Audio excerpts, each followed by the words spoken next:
Et je vais inviter Fausto Araqué, donc vice-président du Grand Figeac, que vous avez déjà pu écouter mercredi après-midi, et qui va représenter le territoire du Grand Figeac, en l'absence de Martin Malvy, qui est retenu sur la fin de matinée, ainsi que la future collectivité organisatrice des rencontres TEPOS l'année prochaine, qui est la collectivité, attention, roulement de tambour, Cœur de Savoie, qui est une collectivité donc pas très éloignée de Chambéry et autour de la commune de Montmélian en particulier. Et la présidente de cette communauté de communes, Béatrice Santet, est présente parmi nous, ainsi que le vice-président. Et Fausto, je vous laisse donc la charge et la responsabilité de dire quelques mots de clôture au sujet de l'événement, tout simplement, et de transmettre le témoin à la future organisatrice. Bien, merci Yannick. Eh bien, on va essayer de faire pas du tout ce que tu prévois et ce que tu nous demandes. On t'a toujours écouté jusqu'à maintenant, donc il faut qu'il y ait un peu de rébellion. Donc je demanderai à Isabelle, par contre, de donner quelques consignes pour le départ de tous nos participants et de tous nos convives. Donc Isabelle, s'il te plaît. Bien, alors les dernières informations pratiques, donc bonjour ou rebonjour. Donc des navettes ont été mises en place entre l'espace François Mitterrand et la gare de Figeac. Donc elles ont démarré à midi, elles se clôturent à 13h. Si certains ratent la navette, nous avons des minibus. Ensuite, les paniers repas, donc pour ceux qui ont réservé, sont disponibles à l'accueil café. Alors, s'il vous reste quelques temps avant de partir, je vous demanderai de bien vouloir le remplir, le questionnaire de satisfaction et de suggestion qui est à l'intérieur de votre badge. Voilà, ça permettra aux futurs organisateurs d'apporter des améliorations, de réfléchir à d'autres modes de déroulement de l'événement. Un grand merci donc à nos partenaires, au CLER, à l'Office intercommunal de tourisme du pays de Figeac, au service technique de la ville, les techniciens son, vidéo, pour votre gentillesse et professionnalisme, tous nos partenaires, nos bénévoles, Monsieur Araqué, Stéphane Cusin, donc qui est la cheville ouvrière de ces 7e rencontres. Un immense merci à toute l'équipe du Grand Figeac. Voilà, j'espère que vous avez passé des... Merci.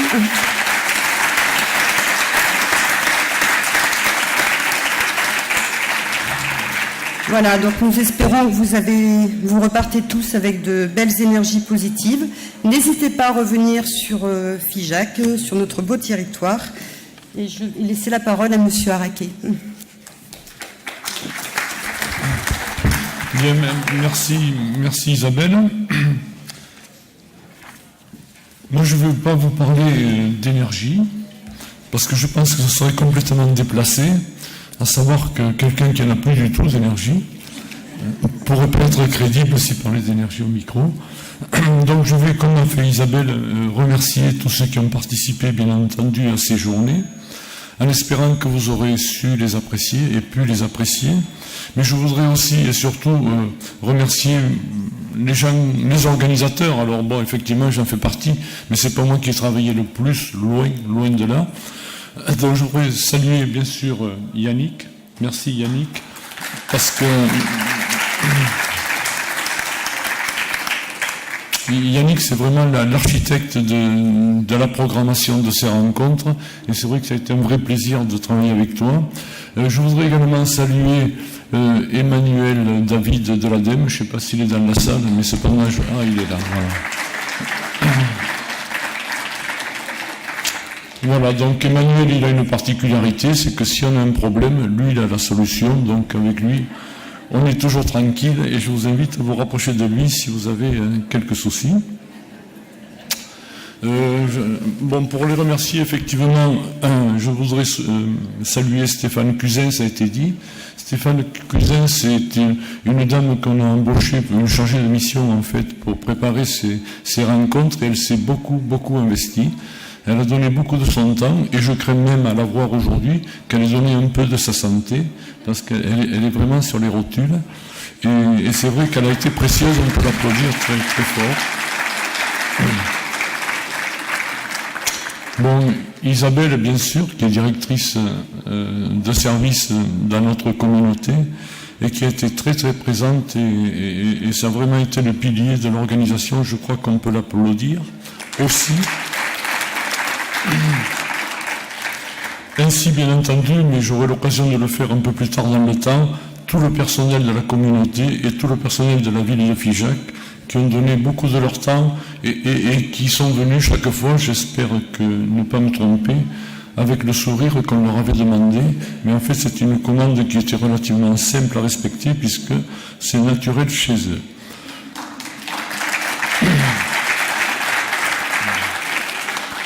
Donc, remercier bien sûr la technique, parce que ça a été compliqué compte tenu de l'éclatement un petit peu des salles de conférence. Ils ont eu beaucoup de travail, et aussi les intervenants, parce que partout il y a eu beaucoup de qualité. Même si on n'a pas assisté à tous les ateliers, les retours que nous avons sont particulièrement positifs. Et je crois encore une fois là, qu'on peut saluer, féliciter, applaudir les intervenants, et remercier Yannick, puisque c'est lui qui les a identifiés. Saluer bien entendu les élus qui m'ont accompagné, mais ça va de soi. Et saluer également tous nos sponsors qui sont affichés, donc je ne reciterai pas. Donc vraiment un merci à tous, en espérant que vous êtes bien plus dans notre territoire. Et qu'au-delà de tous les ateliers qu'il y a pu y avoir, j'espère aussi que les petites soirées qu'on vous a proposées vous ont intéressé. Et en ce qui me concerne, j'ai pris beaucoup de plaisir hier après-midi sur les jardins de la mairie, avec un soleil couchant, des lumières très douces, très calmes, une musique d'ambiance assez extraordinaire et des dégustations de vin et de fromage qui accompagnaient parfaitement l'ensemble, avec l'église du puits en arrière-plan. C'était vraiment un moment que j'ai considéré assez magique, et que je vous invite à venir voir, à revoir et surtout amener des gens pour pouvoir partager ce moment de délice. Et bien entendu, avant de conclure et de passer le témoin à nos amis des Alpes, je vous invite toutes et tous à revenir sur notre territoire parce que vous avez eu un petit aperçu de la ville de Figeac. Vous avez pu tous constater que c'est une ville absolument merveilleuse avec plein de richesses patrimoniales. Mais sachez aussi que notre communauté se compose de 92 communes. Donc dans les 91 communes restantes, il reste aussi beaucoup de patrimoine et beaucoup d'espaces de qualité à aller découvrir, à aller visiter avec des gens qui sont absolument chaleureux, charmants, accueillants et prêts à vous recevoir. Voilà, je ne serai pas plus long pour ça. Merci, et j'annonce donc que demain, on a un prolongement à ces 3 jours de rencontre, on n'arrive pas à les finir en fait, tellement on y prend du plaisir, mais par contre une journée qui sera ouverte au grand public et qui durera de 14h en gros à 20h à l'Astrolabe. L'Astrolabe, la plupart d'entre vous connaissez maintenant, c'est au cinéma de Figeac, puisqu'il y a eu des ateliers qui se sont déroulés pendant ces 2 jours, donc avec une exposition atelier, et aussi avec une projection de cinéma en fin d'après-midi à 18h qui sera suivie d'un débat avec une projection du film sur les éoliennes du parc de la Luzette dont il a été souvent question pendant nos conversations, et aussi une présentation de Céléwatt avec ses financements participatifs qui aujourd'hui sont à la mode. Voilà, en termes de conclusion, je ne parlerai pas des ateliers, mais je dirais simplement que pour les prochaines rencontres, il me semblerait intéressant, et pour reprendre un peu l'idée qui est apparue à plusieurs reprises entre le discours et le concret, c'est qu'on travaille et qu'à chaque rencontre, on puisse faire des évaluations assez précises sur les gains qui ont pu être faits entre bien sûr les énergies renouvelables qui sont produites, ça me paraît relativement simple, mais c'est surtout sur les économies d'énergie que les uns et les autres nous avons réussi à réaliser sur notre territoire. Voilà, merci bien. Merci beaucoup Fausto. Alors vous avez évoqué un certain nombre de richesses patrimoniales, y compris culinaires, etc. Il me semble que vous avez un petit colis à remettre aux organisateurs des futures rencontres, qui fera office de témoin justement dans cette symbolique du passage de témoin. Voilà, c'est de plus en plus gros, j'espère que vous n'êtes pas venus en train. Enfin si, j'espère que vous êtes venus en train, mais bon courage. Et Béatrice Santé, alors je vous passe la parole, vous témoignerez justement de ce que vous avez pu observer ce matin et puis hier aussi, vous étiez présents tous les deux, au moins ces 2 demi-journées-là sur l'événement. Qu'est-ce que ça vous a inspiré et voilà, qu'est-ce que vous en attendez pour votre propre territoire ? Bon, Yannick, s'il te plaît, je remets avant ou après? Ah ben on remet maintenant. Voilà. Bien, donc, au nom du Grand Figeac, je vous remets un livre sur la ville de Figeac, Le langage des pierres. Donc, si vous avez suivi notre... Monsieur Buffaro, là, qui a présenté la ville hier après-midi, vous retrouverez certaines de ses propos et de ses informations à l'intérieur. Et je vous remets aussi quelque chose à déguster avec modération. Mais bien sûr, c'est des productions locales, vous pouvez l'imaginer. Et vous découvrirez, en ouvrant le paquet, de quoi il s'agit. Voilà. Je crois que c'est un peu liquide, mais bon, c'est souvent le cas. Voilà, donc... Voilà.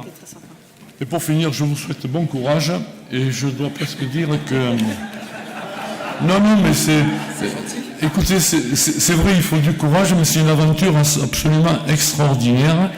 Et quand je vous cède le flambeau, je vous envie presque de démarrer cette gestation de 9 mois à 1 an qui vous attend et qui permet de faire de beaux bébés, comme vous avez pu voir cette année. Là. Voilà. Merci. Merci beaucoup, M. Araquet. Merci pour l'accueil ici à Figeac et dans cette communauté du Grand Figeac. Puis merci pour votre accueil très personnel et particulier qui a été très chaleureux pour l'équipe que nous sommes du relais maintenant passé. Ça a été très agréable d'échanger et de du coup préparer déjà l'année prochaine dès hier après-midi. Moi, je voudrais juste dire un mot de Montmélian et de Cœur de Savoie, puisque c'est une candidature commune qui a été retenue pour l'organisation de l'année prochaine. Tout à l'heure, j'entendais Espul qui disait on fête nos 25 ans du premier raccordement d'une centrale photovoltaïque. À Montmélian, on fête 35 ans, et un peu plus encore, d'installation des premiers capteurs solaires thermiques sur notre piscine avec 220 mètres carrés de capteurs qui produisent la chaleur qu'il nous faut les 3 mois d'été depuis maintenant 35 ans sans qu'on les change. Et depuis 1982 et 1983, je crois qu'il ne s'est pas passé une année sans qu'on installe des panneaux solaires. À Montmélian, dans la commune de Montmélian, la petite commune de Montmélian, parce qu'à Figeac, il y a près de 10 000 habitants, à Montmélian, il n'y en a que 4 000. C'est tout petit, c'est pour ça qu'on est ensemble avec la communauté de communes, Cœur de Savoie, et c'est 35 000 habitants. Voilà, Montmélian, c'est une longue tradition, comme je vois ma conseillère Citergie là-bas qui me fait des coucous. Je ne vais pas oublier de dire que c'est vrai que depuis 83, on n'a jamais cessé d'installer des panneaux solaires, mais on a toujours aussi su élargir le travail qu'on a su faire sur la question énergétique et plus généralement sur la question du développement durable à beaucoup de sujets. C'est comme ça qu'on a souhaité et on a obtenu une belle labellisation Citergie en 2007. C'était il y a 10 ans. On a fait partie des premières communes, des toutes premières communes labellisées, à une époque où l'ADEME n'avait pas encore reconnu ce label. C'était un label européen, mais pas un label français encore. Ça, c'est une belle aventure pour nous, Citergie, parce que ça nous a permis de travailler la question du développement durable sur toutes les questions qui se posent à une commune. Et pour nous, c'était très important. Et puis, c'est vrai que notre intégration à Cœur de Savoie, il y a maintenant 4 ans, 3 ans et demi, presque 4 ans, nous permet maintenant d'élargir territorialement cette politique. Cœur de Savoie, c'est 43 communes, c'est 35 000 habitants. Sur Montmélian entraîne Cœur de Savoie sur les questions énergétiques, mais Cœur de Savoie nous apporte beaucoup sur des questions un peu différentes, celle des déplacements, parce qu'à Montmélian, avec 105 trains qui s'arrêtent tous les jours, on ne voyait pas la question des déplacements tout à fait de la même façon que sur le reste du territoire, qui est un territoire rural, sur la question bien sûr de l'agriculture bio, des circuits courts, où on a beaucoup de choses en route, sur la question de la forêt et de la filière bois, qui sont des questions pour nous essentielles aussi pour aller au bout de nos projets énergétiques. On est maintenant TEPOS depuis 2015, TEPCV depuis 2016, et on avait envie d'organiser ces journées TEPOS parce que c'est un lieu où on peut échanger sur ce qu'on fait tous, bien ou moins bien, sur nos territoires. Il n'y a que comme ça qu'on progresse, et à Montmélian, on peut le dire, parce que quand on a 35 ans d'expérience, avec un S, d'expérimentation, on est vraiment convaincu qu'on a fait bouger des choses, on a fait progresser les sujets. Parfois, on s'est trompé, pas si souvent que ça, mais on a toujours fait progresser le sujet, et c'est ce qu'on fera sûrement l'année prochaine. Alors j'espère qu'on le fera aussi bien qu'ici à Figeac, où on a été particulièrement bien accueillis et reçus. Voilà, Montmélian et Cœur de Savoie, c'est très accessible par le train. C'est plutôt une très bonne nouvelle. On sera ravis de vous accueillir très certainement le dernier week-end de septembre, comme il se doit, dans un espace François Mitterrand. C'est pour pas trop vous perturber. On garde la même adresse. Voilà, ça va bien se passer. Nous, on souhaite vous accueillir nombreux. On va bien sûr inviter nos amis de Figeac, parce qu'il faut que l'on puisse vraiment rendre l'invitation de cette année. J'espère que la région Auvergne-Rhône-Alpes nous montrera le même enthousiasme que la région Occitanie. Allez, on est là pour y croire. Ouais, c'est pas simple pour tout le monde. Mais allez, il faut croire aussi à ce qu'on sait faire dans les communes et dans les communautés, qu'on est avec nous la région, qu'on n'est plus. Je crois qu'on peut continuer à avancer, à montrer le chemin. Voilà, moi je vous souhaite de nous voir tous en Savoie et en Cœur de Savoie en particulier dans un an. Travaillez bien jusque-là. Moi je suis à peu près sûre qu'à Montmélian on parlera de solaire et de solaire thermique parce que c'est important pour nous. Voilà, merci à tous, venez nombreux, on aura grand plaisir à vous accueillir. Bonjour, non, très bref. On a été effectivement très bien accueillis depuis 3 jours. On avait été très bien accueillis, mais ils sont plus là, ils viennent de partir par la délégation de Kaysersberg l'année dernière. Donc avant, j'avais pas eu le plaisir de participer aux rencontres. On a pris plein d'infos chez vous, on a pris plein d'infos auprès d'eux parce qu'ils étaient beaucoup plus disponibles et c'est bien normal. Moi je retiens aussi sur les 3 jours la notion des territoires et d'agir sur l'énergie effectivement, sur toutes ces données-là, mais aussi sur le bien vivre et sur l'implication citoyenne. J'ai fait plusieurs ateliers qui étaient assez intéressants sur ce domaine-là. J'espère qu'on pourra aussi les construire avec les autres acteurs pour le programme de l'année prochaine. Voilà, bonne fin de séjour et à l'année prochaine. Merci beaucoup sur ces bons mots. Merci à tous d'avoir été présents pendant ces 3 jours, ou un peu moins, mais en tout cas pendant cet événement. Et puis à très bientôt.